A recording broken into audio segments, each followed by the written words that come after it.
A miracle. You have the power of choice.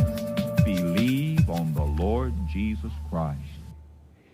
Welcome to Life Today Live. I'm Randy Robison. Great to have you guys here. If you're watching live, feel free to jump in. Chat is open. And as always, if you haven't followed or subscribed or liked or whatever you do wherever you're watching, do that now. Hopefully you'll get the notifications that they tell me they send out, but I suspect they don't always send out on some of these social media platforms. But we do the best we can.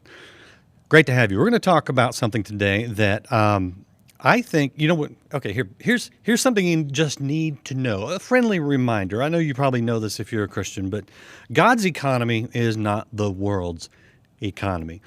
What the world values the most is not always what God values the most. In fact, oftentimes it's a little bit upside down, you know. The least shall be greatest, the servant shall be, yes, just God's economy is just different. I believe that in God's economy, one of the most valued, we can call it a profession, I'd call it a calling in life, is to be a mother. And I have a mother. I have two. I'm adopted. and I have a wife, and she is a mother. Now I have a daughter who is a mother. And I got to tell you, it is a very special, and as a man, it's a beautiful, beautiful thing to watch. And the world doesn't always value it like they should, but we do here. So if you're a mother, you know a mother, you want to be a mother, whatever, this is going to be a fun conversation for you. Today's guest is an author and a speaker, and she's got a little bit of a sense of humor that I hope you'll appreciate. I know I do, but my sense of humor is a little twisted. Her book has the cheery title, Why Some Animals Eat Their Young, and it is available now. It looks just like that, and my guest is Dallas Lewis, and we're going to talk about momminess and some of the things she's learned in her trials and tribulations. Dallas, great to have you on Life Today Live. Oh, I'm so excited to be here, Randy. Thank you. Right. Now, let's just give people a little bit of background so they know, Okay. you know, your credentials as a mother. Is that even the right way to put it? I doubt it. Anyway, you've got three. I do. I have three that are so close together. I had three kids in 26 months. My first two are 14 months apart, and my second and third are 12 months and a week apart. And let me tell you, that was exhausting. I think I still have a little bit of PTSD from that. So, you know, I referenced this before the show. They call those Irish twins, and I heard, now I'm not going to ask your age. That's rude, but let's just put it this way: when my wife and I were having kids, anywhere from 22 to 28 years ago, there was this line about, you know, if you're breastfeeding, you can't get pregnant. We proved that one wrong. That's a I'm lie. guessing you did too. Yeah. I proved that wrong twice. That was twice. You'd think I would learn with the first one or with the second one, I guess, but no, I had to wait till the third one. And that is a huge lie. Huge lie. So first tip for you young moms right there. And yeah, no, but motherhood is a blessing. Now I want to get to the book. Why Some Animals Eat Their Young. I laughed, obviously, but then I thought, that's a little dark, especially for a Christian book. What's going on with that? Well, you know, I had a friend of mine send me a greeting card that had an alligator on the front of it, surrounded by lots of little alligators, and they were all screaming, "Mom, Mommy, Mom, Mom." And it just so resonated with me. It was right after the birth of my third child, where I had spent the last 2 years being touched, being an incubator, being a milk cow, you know, all of these things. And she sends me this card, and you open it and it says, Why Some Animals Eat Their Young. And it just, I laughed out loud, and I needed to laugh out loud. And it just stuck with, I still have that card. I still have it. And when I got ready to write my memoir of how to survive when you've got three itty bitty ones all underfoot, it just stuck with me. It just seemed right. Yeah, I get it. I mean, it is a busy season of life. Yours are older now, mine are older now, and things do start calming down. Thank the Lord. Yeah. But there are a lot of things that you learned that you're now discussing with other women, whatever phase of life they're in. What are some of the gems? What resonates when you speak to women? Don't lose the connection with your spouse. That's my number one advice. That's my number one gem. That's the number one thing that I would love for families to hold on to is don't lose that connection with your spouse. These kids, human babies, are among the most helpless creatures when they're born, and they stay that way till they're about 35. And so we just need, they do require a lot of energy and a lot of effort, but so does your spouse. And, our goal is to raise these kids up to be productive, healthy members of society and release them into the wild. And when we're done doing that, do you really want to be sitting across from your spouse having coffee with a stranger? Yeah. And, I've been married for 22 years. And for those 22 years, my husband has continued to date me. And the kids know that. The kids know that I would fight a grizzly bear for them. But Daddy and I sit at the top of this food chain. God sits at the very top, and then it becomes, down to me and Jeff. And the children know that, and they've known from day one. Jeff and I, even if we just had to go downtown for an overnight and leave the kids with Nana, just so that we could have that reconnection. And I think that a lot of people today have kind of forgotten that the kids, they run the show, and you want to talk about God's economy. That is not part of God's economy. So, full confession, in retrospect, I recognized that I was guilty of that. When the first one comes along, the husband goes from number one to number two in priority in a lot of ways. The second one, 15 months later for us, you go to number three. 2.5 years later, you go to number four. Another 16 months later, you're number five. And I struggled with that, and I wasn't conscious of it at the time. I just, because you feel bad if you feel selfish if you want to insert yourself into that, and it's I don't know how women do it, honestly. What do men need to know if they're feeling demoted in a sense? Don't lose hope, and it's going to be okay. That the newborn stage and the total dependency stage does not last forever. And, just because we're women and just because we're moms doesn't necessarily mean that we're pre-programmed to know exactly what we're doing all the time. And new mamas get about they lose about 740 hours of sleep in the first year of their baby's life. I believe it. So we're very sleep deprived. We're nervous. We're anxious. And quite honestly, we sometimes tend to think that our husbands should recognize that. And they're grown people, and they need to be able to take care of themselves along with offering some support. I'm a firm believer. I don't think my husband knew that the babies cried at night. And my oldest is 20 years old. 20 years old. And I swear to this day, he thinks that Ethan slept through the night as soon as we brought him home from the hospital.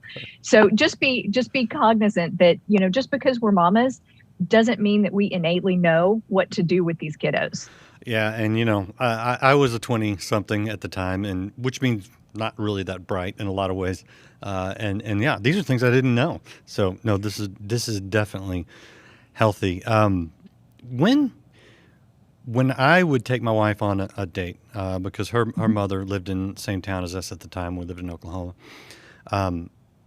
Part of the problem was we would be in a restaurant together, but I was still mentally at work or with my friends, and my wife was still mentally with the kids. Did you experience any of that or struggle with any of that? 100%. The first time that we left our oldest, he was 6 weeks old. I poached a babysitter from the nursery at church. So I knew she was capable. I knew that odds were I was going to come home to my infant in one piece. But I was miles away. That was the fastest lunch that we have ever eaten in our lives because I needed to go back home. And my husband traveled for work a lot until our kids were probably 10. He was gone, 3 days a week. and at least 3 days a week, sometimes 4. And so it was difficult for us to try and find something to talk about when we would go out on these dinner dates or these lunch dates, or, and the first time we left our kids home alone, I almost had a heart attack. Yeah. I almost had a heart attack. And, so you just need to, everything is intentional. Parenting is intentional. Marriage is intentional. Life is intentional. Your relationship with God is intentional, and you've got to make time for that. And so Jeff and I made it a point not really to talk about the kids, but to talk about, how he was doing at work, and be genuinely concerned about that I wanted to know what are you working on? What is stressing you out? How can I help you with that? And then in turn, he would ask me the same things. I'm not saying that you don't ever talk about your kids when you go out, because that would be that's a ridiculous thought. But recognize that in most cases, you were husband and wife before you were mom and dad. And remember why you fell in love with your spouse, what sparks started flying when you met, and keep those alive. Yeah. Yeah. When I realized how selfish I was being, I made a conscious effort to treat my wife the way a man ought to treat his wife, regardless of how I felt or how I felt like she was treating me. Not that she was treating me bad. I don't want to get that thought out there, but I understand. You decide, I'm going to be responsible for myself. I started looking for ways more to help. And I think, I know, that paid off on the backside of things. So as the children got into college, now they're all out on their own, married, and my wife and I are really having the time. We're having the best time of our lives. So I mean, I'm guessing you're starting to see some of the benefit of maintaining that relationship as your children are, a couple of them in college and heading out the door. Right. And, and one of the best gifts that parents can give their kids is a happy mom and dad, a happy marriage, because wouldn't that be excellent to pass on to the next generation? And they know my sons know how to treat a woman. They know how to treat a woman simply because they watched their father do it. And my daughter knows what to expect from a man. And I pray all the time that she doesn't make the same mistakes that I made before I got married. Oh. And I don't think she will. I think that she's holding out for somebody just like her daddy. That's good. I've been through. You get through these weddings, and I know you're not there yet, but it's funny. It's these things that you're talking about now, in the midst of the fire and the frenzy of raising kids. They do pay their dividends, and I can say that because I'm at the point of seeing them right now. Let me ask, what was the most difficult part for you in raising children? The weird baby diseases that they pick up. They're like carrier monkeys, and you have no idea. You don't know, do I take them to the doctor for this? Are they teething? Did they just not sleep good? Did they eat too much yesterday? Did they not eat enough? And, all 3 of them came down with hand, foot, and mouth disease. Yeah, my mother called it mad cow disease because she couldn't remember hand, foot, and mouth. And, and then having tonsils taken out and the repercussions of that. And it's terrifying when your baby goes under anesthesia. I mean, it's terrifying. We did ear tubes, we did tonsils, we did adenoids, we did a hernia surgery, broken bones because my children inherited their clumsiness from their great grandmother. And, so it's the weird things that you don't know. Do I take them? When do I take them in? And so I just took them in all the time. I had a reserved parking spot at the pediatrician. We were there once a week. I hear you. We did the appendicitis or the appendix removal. Oh, no. Yeah. And my son, with no conscious thought of his own, but he decided that was going to happen during my oldest daughter's college graduation in another town. Oh, no. Oh, no.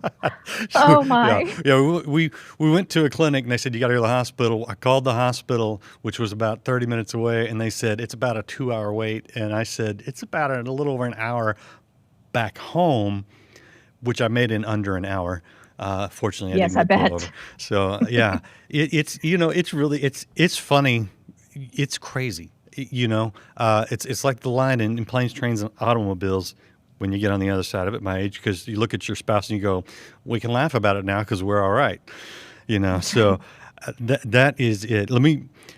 Here's one thing. Oh, let me show people the book again. I get chatting. This is Why Some Animals Eat Their Young, a survivor's guide to motherhood. And now it's animated on the front, but this is for mothers. This is not a children's book. This is for parents. Yes?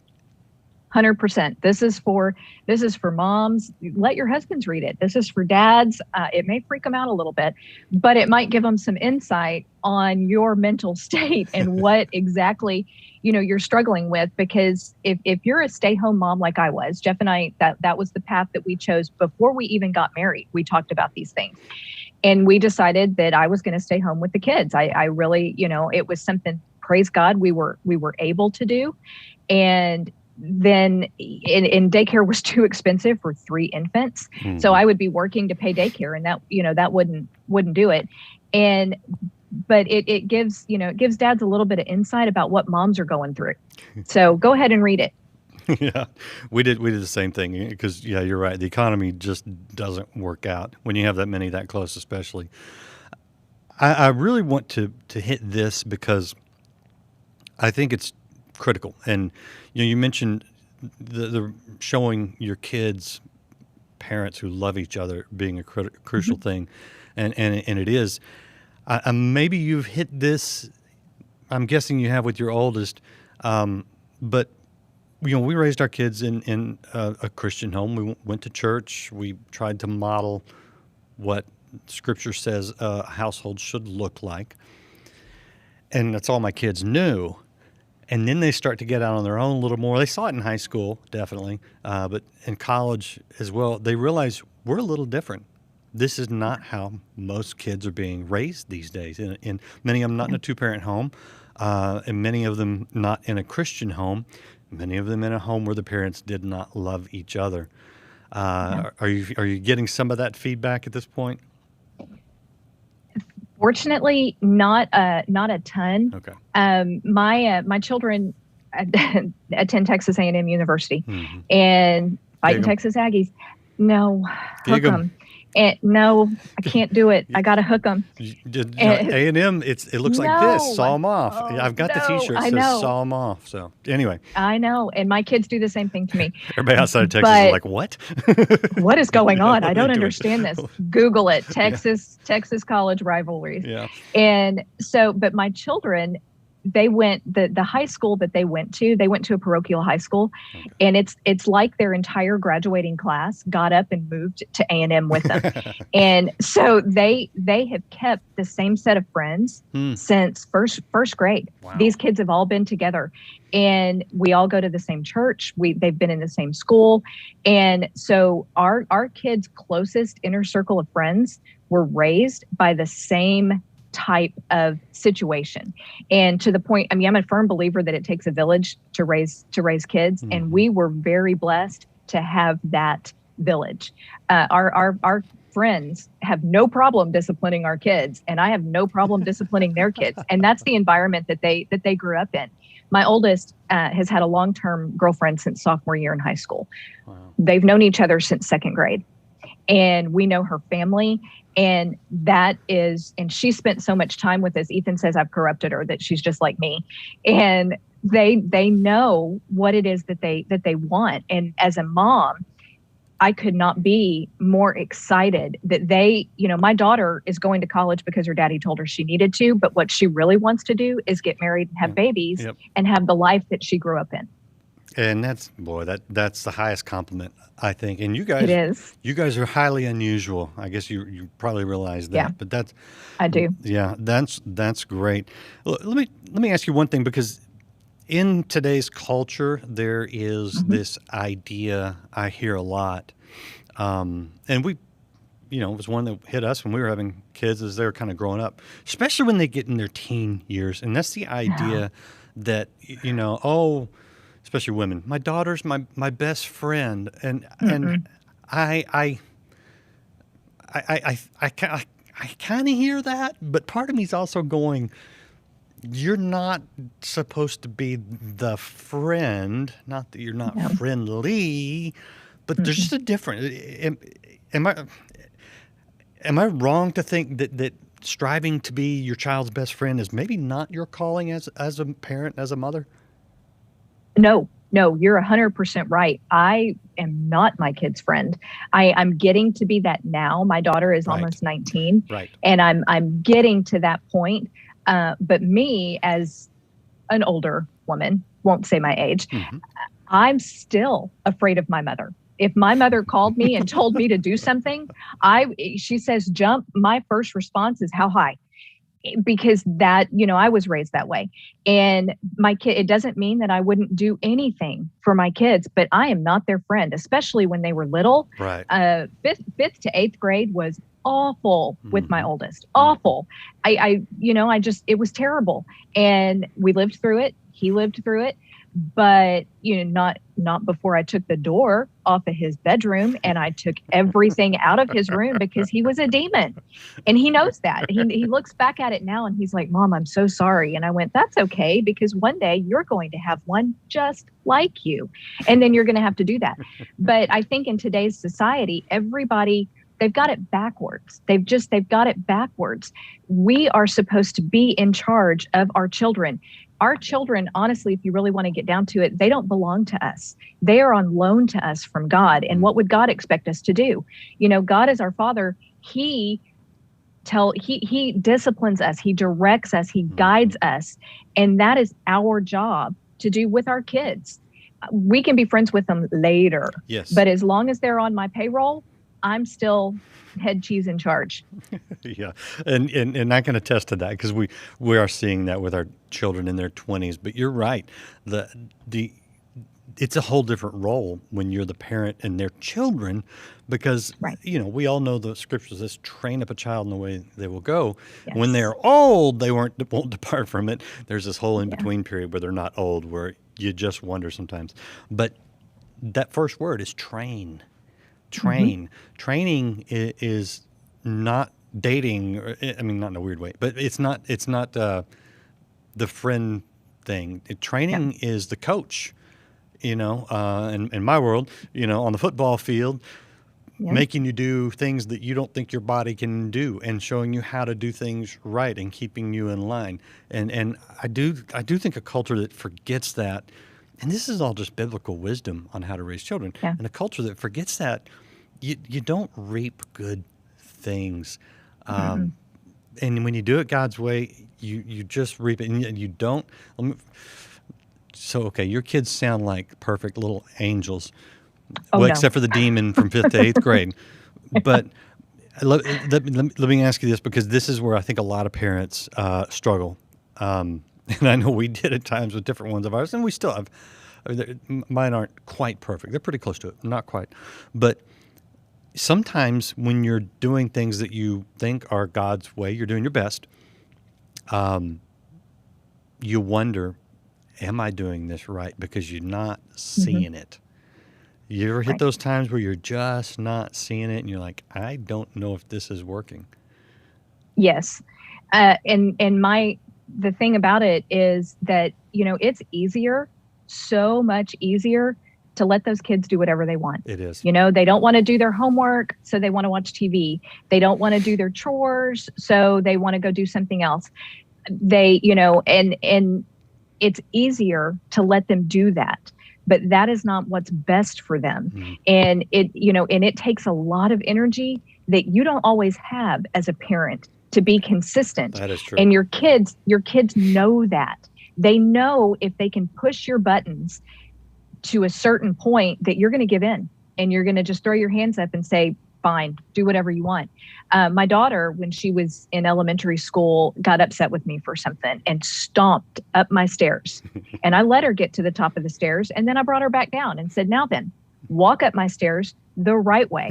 And so she stomped down the stairs and stomped back up the stairs. And when she got to the top of the stairs, I said, great, now come back and do it again. I don't want the pictures on my stairwell to rattle because you're grumpy about something. And not going to lie, we did that a lot. We did that more than once. And I told her, I said, baby girl, I have all day. I got no place to go except to watch you do my version of the Stairmaster. So, but would it have been easier to let her just go upstairs and stay upstairs and be mad? Absolutely. Did it teach her anything if I let her do that? No, not at all. Well, I would argue that it actually would teach her something, and it's nothing good. Right. That's true. That's true. I've got mom sitting in the palm of my hand, and she can do, she'll do whatever I tell her to do. That's exactly right. A couple of years ago for Christmas, my kids gave me a plaque, a big, 12 by 18 inch plaque. And they gave it to me for Christmas. The very first statement on that plaque was, I am not your friend. I am your parent. And it listed a whole bunch of other things. And the very last thing it said, I will also love you with everything in me to my dying breath. Yeah. So, that's what they gave me for Christmas. And they get it. They get it. It's not always comfortable. And, and Jeff and I tried very hard to raise our kids biblically, including spare the rod, spoil the child. And, and that was something that was controversial too. All right. I want to get to the good news here for people that are watching. But I do want to show you the book again. Here it is. It's Why Some Animals Eat Their Young. And her website is dallaslewis.com. It looks like this and spelled like that, Louis. And you can check out the website for books and speaking engagements and other fun things. But I want to leave people, we've got a few more minutes, I want to leave them with the good news. Because we've kind of talked about, some of the hard parts, but it's work. Let's not kid anybody. It is work. And you will push yourself beyond what you think you can do, but you can do it with God's help, I believe, because there's a payoff.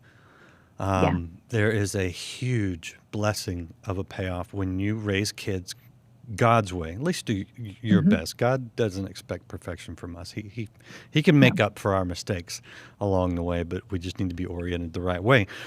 What do you see as the biggest payoffs when you say, I'm going to try to raise my kids the way God wants us to raise them? I would show them unconditional love.